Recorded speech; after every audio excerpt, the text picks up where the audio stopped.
4 के 5 में लिखा है कि धर्म के बलिदान चढ़ाओ और यहोवा पे भरोसा रखो। भजन 4 का 5 कहता है कि धर्म के बलिदान चढ़ाओ और यहोवा पे भरोसा रखो। पहला तो आपको अपने प्रभु परमेश्वर पे विश्वास रखना है, उससे संपूर्ण मन से प्रेम करना है, और दूसरा क्या कहता है कि उस पर भरोसा रखो। कहने का मतलब है जब परमेश्वर ने अब्राहम को बुलाया तो परमेश्वर ने अब्राहम से एक बात कही थी कि अब्राहम मेरी उपस्थिति में चल और सिद्ध हो जा। मेरी उपस्थिति में चल और सिद्ध हो जा। उपस्थिति में चल मतलब कहने का मतलब है मेरे साथ चल, बिफोर मी। परमेश्वर का वचन क्या कहता है? मेरे साथ चल। उपस्थिति किसी को समझ में नहीं आती ना, कैसे उपस्थिति में? मेरे साथ चल। जब दो व्यक्ति साथ चलते हैं तो एक दूसरे का ख्याल रखते हैं। साथ चलते हैं तो ये नहीं दो अगर बैठे हैं तो आप अगर फोन पे लगे हो तो दूसरा भाग जाएगा आपको छोड़ के, कहेगा भैया फोन ही कर लो, जब फोन का टाइम है तब मेरे से बात करना, हाँ कि ना? तो परमेश्वर ने कहा मैं तुम्हें कोई बात बताता हूँ तो तुम उसको ध्यान से सुनो। कई बार अब्राहम से भी थोड़ी बहुत गलतियां हुई, तो परमेश्वर ने कहा मेरी उपस्थिति में चल और सिद्ध होता जा। जब आप खुदा के साथ संगति करेंगे आप सिद्धता को प्राप्त करेंगे। साथ साथ चलना है आपको परमेश्वर से, क्योंकि प्रभु आपको सुरक्षा देते हैं, प्रभु आपको संभालते हैं, दुख और बीमारियों से बचाते, श्राप से निकालते। परमेश्वर पिता ने अपने पुत्र को भेजा धरती पर। प्रभु यीशु मसीह ने जान दी, बाइबल वर्ष 33:16 यूहन्ना कि जो कोई मतलब परमेश्वर विश्वास करेगा वो नाश नहीं होगा, अनंत जीवन उसका होगा। अब हमें इस बात पर विश्वास करना है। जब हम विश्वास करते हैं कि हम भाई नाश नहीं हो सकते, चाहे कुछ भी हो जाए, तो हम उसका साथ देते हैं। जब हमें बीमारी नहीं जा रही तब भी हम कहते हैं कि उसके कोड़े खाने से हम चंगे हो जाएंगे, हम उसका साथ देते हैं। कोई भी समस्या है, कोई भी विरोध है, लेकिन हम प्रार्थना में पीछे नहीं हटते, तकलीफों में भी बने रहते हैं, तो हम उसका साथ देते हैं। तो परमेश्वर ने कहा कि मेरे साथ बना रहे तो तू सिद्ध होता चला जाएगा। तुझे अलग से उसकी ट्रेनिंग करने की कोई जरूरत नहीं है, बस मेरे साथ बना रहे। आप जानते हैं कि जब उत्पत्ति 2 के 7 में पढ़ते हैं, उत्पत्ति की पुस्तक उसका 2 अध्याय, उसके 7 में कुछ यूं लिखा है कि तब यहोवा परमेश्वर ने आदम को भूमि की मिट्टी से रचा और उसके नथनों में जीवन का श्वास फूंक दिया और आदम जीवता प्राणी बन गया। हालेलुया। आप मरे हुए थे, आप मिट्टी थे। जब तक आप प्रभु यीशु मसीह के आत्मा का दान नहीं पा लेते हैं तब तक आप एक मरे हुए इंसान हैं। आप पाप कर रहे, बुराई, आपके सेंसेशन भी कहते हैं ना खत्म हो गई है, गाली पे गाली निकाल रहे हैं, नशा पे नशा निकाल कर रहे हैं, आपकी सेंसेशन मर चुकी, खुदा का रूह आपकी लाइफ में नहीं है। आपको परमेश्वर का आत्मा का दान मांगना है, रिक्वेस्ट करनी कि प्रभु ये बुरी आदतें मेरे जीवन से चली जाएं। पवित्र आत्मा को इनवाइट करना है, बुलाना है, पवित्र आत्मा को शोकित नहीं करना है। छोटी छोटी बातों को जब आप प्रभु की बातों को ध्यान रखेंगे तो आप सर्वसिद्ध बन जाएंगे। तभी परमेश्वर का मेरी उपस्थिति में चल, मेरी बातों को ध्यान रख। अब आदम को परमेश्वर ने काहे से रचा? मिट्टी, डस्ट, इंग्लिश में लिखा डस्ट, धूल से मिट्टी से परमेश्वर ने बनाया आदम को। और बाइबल कहती है कि उसके नथनों में जीवन का श्वास, आत्मा अपना फूंक दिया, है ना? परमेश्वर ने ये जो आप सांस पर डे लेते रहते हैं, चले आपको ध्यान भी नहीं आप कितनी लेते हैं, सांस कितनी छोड़ते हैं, तो जब आप ये सांस ले रहे हैं ये कौन है? ये परमेश्वर का आत्मा है। आपने परमेश्वर का आत्मा ना होता तो आप मरे हुए थे। देखा, आदम को मिट्टी से परमेश्वर ने बनाया और जीवन का श्वास फूंक दिया और आदम जीवता प्राणी बन गया। हालेलुया। तो जब आप परमेश्वर की आज्ञाओं पर चलते हैं तो यही आत्मा आपके बंद बिजनेस को चलाता है, बिगड़े लोगों को सही करता है। आपकी आत्मा जो बंधी हुई है ये आत्मा ही आपको जिलाता है। जैसे मुर्दे आदम को जिला दिया, मिट्टी से बना हुआ था, जब तक आत्मा ना आता तब तक ये जीवता प्राणी ना बनता। तो जैसे ही परमेश्वर ने जीवन का सांस होगा ये मिट्टी से उठ खड़ा हुआ एक चलता फिरता इंसान बन गया। तो जब बाइबल कहती है कि जब परमेश्वर का मेरी उपस्थिति में चल तो तू सिद्ध हो जाएगा, आपके हर एक काम सिद्ध होते हैं। आप जो सोचते हैं वो आप आंखों के सामने देखने लग जाते हैं, क्योंकि आप परमेश्वर की रूह से रूह, बातें से बातें मिलाकर चल रहे हैं। हालेलुया। और परमेश्वर हर समय आपके साथ चलता है। एक स्टोरी को हम पढ़ते हैं कि दो लोग जा रहे थे, तो परमेश्वर, एक व्यक्ति जा रहा था अकेले, तो उसके कदम बढ़ रहे थे, आपने पढ़ा होगा कई जगह, तो देखता है कि एक कदम और चिन्ह बनना है बालू पे, तो जानता है परमेश्वर मेरे साथ चलना है। आगे कुछ रास्ता गड़बड़ आता है कांटों भरा, तो देखता है कि ये पैर तो गायब हो गए, तो कहते वाह प्रभु, जब सही रास्ता था तब आप साथ चल रहे थे, और जब ये मिट्टी कंकड़ कांटे आ गए तब आपने मेरा साथ छोड़ दिया।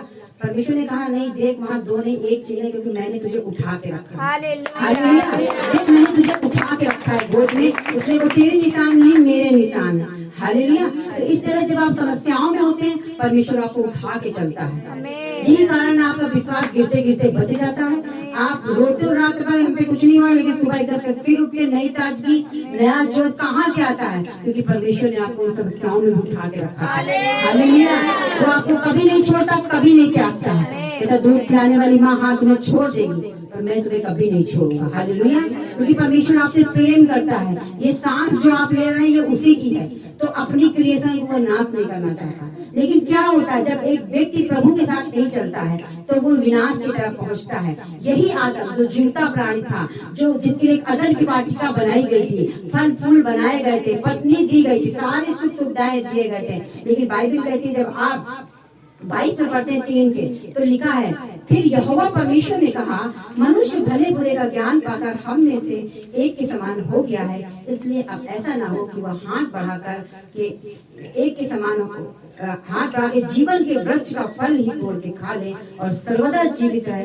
तब यहोवा परमेश्वर ने उसको अदन की वाटिका में से निकाल दिया कि वह उस भूमि पर खेती करे जिससे वह बनाया गया था। फिर आपको पता है जब एक व्यक्ति परमेश्वर के साथ नहीं चलता है तो क्या होता है, परमेश्वर उसको अपनी पवित्र आत्मा से अलग कर देता है। वही आदम जिसको परमेश्वर ने मिट्टी से रचा, डस्ट से रचा था, उसको जीवन का सांस दिया, वो एक जीवता प्राणी बन गया। जब बीमार में थे, जब आप कर्ज में थे तब परमेश्वर ने आपको निकाला था। आप मरे हुए थे, जीवन की आशा नहीं थी, और परमेश्वर ने आपको जीवन की आशा दी। और आज जब आप परमेश्वर ने कहा ऐसा ना हो जब तो खाए पिए डका ले तब भूल जाए कि कौन तेरा करता है, तो परमेश्वर ने कहा कि तू मेरे साथ चलता रहे तो सिद्ध हो जाएगा। अब आदम ने परमेश्वर के साथ चलना छोड़ दिया था, आदम ने परमेश्वर की आज्ञाओं को तोड़ दिया, वो फल खाया जिसे परमेश्वर ने मना किया था। प्रभु को गुस्सा आया जब आप एक समय तक परमेश्वर की आज्ञाओं को नहीं सुनते हैं, वो रूह आपसे हटा लिया जाएगा। रोज देखिए हम लोग भी समझाते रहते लोगों को, लेकिन थोड़े दिन समझाते हैं कि देखो भाई भवन हो आपका छुटकारा होगा, देखो भाई बपतिस्मा ले लो आपका छुटकारा होगा, संपूर्ण से आज्ञाओं पर चलो आपका छुटकारा। जब नहीं लोग मानते तो हम कहना छोड़ देते हैं, यहाँ तक अपने मोबाइल से उसका नंबर भी हम डिलीट कर देते हैं। परमेश्वर ने कहा फिर ऐसा ना हो कि जीवन का वृक्ष खा ले। हम लोग भी यही सोचते फिर ऐसा ना हो 10 बार हमें समझाना पड़े, बिल्कुल मन हट जाता है, मन ही हट जाता है। तो कहने का मतलब है कि परमेश्वर की हम बनाए हुए हैं, हम जब प्रभु में होते हैं तो हम में मसीह का मन होता है। तो इसलिए जब आप प्रभु के लोगों के साथ में है, प्रभु के दासों के साथ में है, तो एक मन होकर चले। परमेश्वर ने कहा कि ऐसा ना हो कि अब ये जीवन का वृक्ष खा ले। क्यों भाई, अब क्या हो गया था? क्योंकि परमेश्वर के साथ चलना आदम ने छोड़ दिया था। पहले दिन के ठंडे में यहोवा परमेश्वर आता था, पुकारता था और आदम उसकी आवाज को सुनता था। आज जब पाप हो गया, गुनाह हो गया, परमेश्वर ने कहा आदम तुम कहाँ हो? कहता मैं तो नंगा हूँ, मैं तो छिप गया था। आप छिप जाते हो क्योंकि आप पाप करते हो। 2 घंटे में से तीसरा कहोगे अब हम कैसे जाएं? 2 दिन प्रार्थना करें, अब हम कैसे करें? लेकिन बाइबल कहती है कि परमेश्वर ने यीशु मसीह को इसीलिए भेजा ताकि वो मार दिए जाए, गाड़ दिए जाए, एक मिलन आपका खुदा के साथ में हो जाए। उसके लहू के द्वारा बाइबल कहती है आपका मेल मिलाप फिर से हो चुका है। एक अदन की वाटिका, एक सुंदर आशीष को आप मिस कर देते हैं। कितना भयानक है। आप परमेश्वर के साथ नहीं चलते, परमेश्वर को कोई फर्क नहीं पड़ने वाला, लेकिन आप अपनी अदन की वाटिका को मिस कर देते हैं। परमेश्वर ने कहा चल निकल जाए इस अदन की वाटिका से, और जहाँ से तू आया था वहीं चला जा। लिखा तब यहोवा परमेश्वर ने उसको अदन की वाटिका से निकाल दिया, वो भूमि पर खेती करे जिससे वो बनाया गया था। जाओ उसी तुम पुराने जीवन में चले जाओ, उसी श्राप में जाओ, उसी पाप में जाओ, उसी कठिनाई में जाओ, क्योंकि तुमको परमेश्वर का अनुग्रह पसंद नहीं आया, आपको फेवर पसंद नहीं आया, ये 3 घंटे आपको बुरे लगते हैं। जो लोग ऐसा सोचते हैं वो बरकतों को नहीं पा सकते। परमेश्वर की हुजूरी, परमेश्वर की प्रेजेंस हमारे लिए बहुत मायने रखती है। अब्राहम से परमेश्वर ने कहा मेरी उपस्थिति में चल तो सिद्ध हो जाएगा। आपको परमेश्वर के कदम से कदम मिला के चलना है, परमेश्वर के वचनों को पढ़ना है, फास्टिंग में चलना है, प्रार्थना में जाना है, परमेश्वर की आवाज को सुनना है। कुछ मना करे बेटा ये ना करो तो तुरंत मानना, नहीं तो वो कहना ही छोड़ देगा। माँ बाप थोड़ी देर बच्चों को समझाते हैं, उसके बाद कहना ही छोड़ देते, क्योंकि आपने उनको दुखी कर दिया, आपने उनको गुस्सा दिला दिया। तो परमेश्वर ने कहा चलो निकलो अदन की वाटिका से, अदन की वाटिका से निकलो। और परमेश्वर ने को अदन की वाटिका कितनी अच्छी थी, तरह तरह के फल फ्रूट थे वहाँ पे, नदियां नालाएं वहाँ बहते थे, हीरा मणि जवाहर सब कुछ था, घूमा करता था, खेती करता था, पक्षी थे, जब मन आए सोए, जब मन आए काम करे। एक अच्छा खूबसूरत जीवन परमेश्वर आपको देता, श्राप से मुक्त है। आप रात में सोते भी डरते नहीं, बाइबल कहती है धर्मी लोग सोएंगे पर डरेंगे नहीं, कोई उन्हें डराने वाला ना होगा, हालेलुया, कोई आपको डराने वाला ना होगा जब आप प्रभु के साथ में चलेंगे। कितने लोग बोलते रात में सोते हैं वो नींद की गोली खा के सोते, आपको नींद की गोली नहीं खानी पड़ेगी, क्योंकि खुदा आपकी रक्षा रखवाली करेगा, वो तो अपने दूतों को आज्ञा देगा। कितने लोग बताते गए वहाँ एक्सीडेंट हो गया, कितने लोग बताते हमने प्रार्थना करी लहू बंद हो गया, हालेलुया। कहने का मतलब जो चलते हैं वो खुदा की अनुग्रह को देखते हैं, हालेलुया, हालेलुया। और अनुग्रह का एक लेवल होता बढ़ता चला जाता है, आज थोड़ा है, आज थोड़े में भी विश्वास योग्य है, ये कल बढ़ जाएगा। आप तो चिंता मत करिए उस चीज को, किसी चीज को घबराइए नहीं। लिखा है क्या ही धन्य है वो मनुष्य जिसके पापों का लेखा यहोवा न ले। हमारे पापों का लेखा नहीं लिया गया, हम आशीषित है, हमारे पापों का लेखा नहीं लिया गया, मैं इसलिए आशीषित हूं, हालेलुया, हालेलुया। हमें अपना भोग नहीं भोगना पड़ेगा, हम ऐसे ही आशीषित हैं यीशु के नाम में। उसने इतना बड़ा उपकार किया हमारे ऊपर, जो पाप, जो विचार, जो गंदी आदतें थी, हमें नरक तक पहुंचा रही थी। क्या ही धन्य मनुष्य जिसके पापों का लेखा परमेश्वर न ले। ये तो कौन है इसके सिंहासन के नजदीक खड़ा रह सकता है। अब उसके धन्यवाद देने के बजाय आप उसको कुड़कुड़ाते हैं कि नहीं मुझे ये नहीं मिला, वो नहीं मिला, छोड़ दे, छोड़ दो, तुमने अपनी अदन की वाटिका मिस कर दिया है। आदम को परमेश्वर ने तो सांस दिया, जीवन दिया, प्राण दिया, ऊपर से आज्ञा को तोड़ा। चलो निकलो अदन की वाटिका, अपने प्लीज अपनी अदन की वाटिका को मिस ना करें, जैसी भी स्थिति हो, जैसी भी समस्या हो, बने रहे परमेश्वर। परमेश्वर ने कहा, परमेश्वर ने जब अब्राहम से बात की थी जब वो 99 वर्ष का हो चुका, कोई औलाद नहीं थी, तब भी परमेश्वर कह रहा सिद्ध बनो।